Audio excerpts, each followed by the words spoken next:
میں آپ سے یہی عرض کر رہا تھا کہ آپ کے پاس ایک پولیٹیکل موومنٹ ہونا چاہیے. اگر کوئی فورم آپ کے ساتھ بات کرنا بھی چاہے تو کس سے کرے؟ آپ میں ایک نیشنلسٹک فورم ہونا چاہیے. ہم سے ہمارے اوپر جو زیادتیاں ہیں وہ ادروائز جتنا جنگ گزرل ہے اس سے ہٹ کے سیاسی طور پر جو محکومی اور محرومی گلگت بلتستان میں ہے وہ بلوچستان میں نہیں ہے. جو گلگت بلتستان میں ہے وہ پختونخوا میں نہیں ہے. جو ہمارے پاس ہے وہ AJK میں نہیں ہے. لیکن وہاں لوگوں میں نیشنلزم ہے. وہاں لوگوں میں نیشنلزم ہے. تو میرے بھائیوں میں آپ سے یہ گزارش کروں کہ لوگ آ کے آپ کو تقسیم کرتے ہیں مذہب کی بنیاد پر.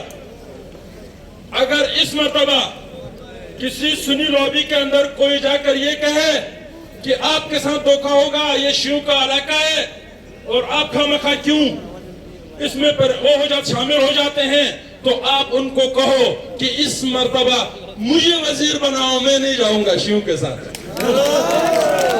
اگر کوئی شیعہ کے پاس آ کر یہ کہتا ہے کہ جناب علی آپ اپنا معاملہ طے کر کے چاہو 2-3 وزیر وزارتیں یا کچھ لے کے یہ باقی چیزیں کیا کرتے, تو ہر شیعہ وزیر ہے تو مجھے دکھاؤ, ہر شیعہ کو کچھ ملا ہے تو مجھے دکھاؤ. اور یہی صورتحال اسماعیلیوں میں بھی ہے اور یہی صورتحال نور بخشیوں میں بھی ہے. اسی طرح ذاتیات پر لوگ آتے ہیں تو 4 یا 5 لوگوں کی نوکری کے لیے آپ اپنا ایمان کیوں خراب کرتے ہو؟ کون سے 4 یا 5 لوگ وزیر بنتے ہیں تو پورا مذہب کا بھلا ہوتا ہے. اگر کسی ایک کے وزیر بننے سے فرق پڑتا تو پورے علاقے میں پڑتا نا. جس جماعت کا ہے, جس مذہب کا ہے, وہ پورا مذہب مستفید ہوتا. اگر پورے مذہب والے مستفید ہوتے تو آپ پریشان کیوں ہیں؟ وہ مذہب والوں میں سے تو آپ ہیں نا. ادھر شیعہ بھی, سنی بھی, اسماعیلی سارے لوگ بیٹھے ہوئے ہیں. نہیں جناب, مذاہب صرف 2 ہی ہے, امیر اور غریب کے 2 مذاہب ہے. ٹھیک ہے, اس غریب کو کسی نہ کسی طریقے سے اس کو ڈیٹیکٹ کر کے اس کو گھیر کے امیر کا معاملہ بنانا ہے, اور تو کچھ مجھے نظر نہیں آتا ہے. تو لہٰذا میں آپ سے گزارش کروں کہ غریب لوگ اپنا پلیٹ فارم بنائیں, ان لوگوں سے پوچھے, ان کا گراؤ کرے, ان کو کہے جناب آپ نے کس بنیاد پر ووٹ لیا تھا, کیا اسی بنیاد پر یہ کام ہو رہا ہے. اگر حکومت کی طرف سے کوئی کمزوری ہے, مثلا اگر پاکستان کے فنڈز ایسے ہیں, پاکستان کے اندر جو ہے حالات ایسے ہیں کہ سوئٹزرلینڈ جیسے حالات نہیں پیدا ہو سکتے, تو اس کی بھی وضاحت کی جائے گی, وہ بھی وہ ممبر واضح کرے گا.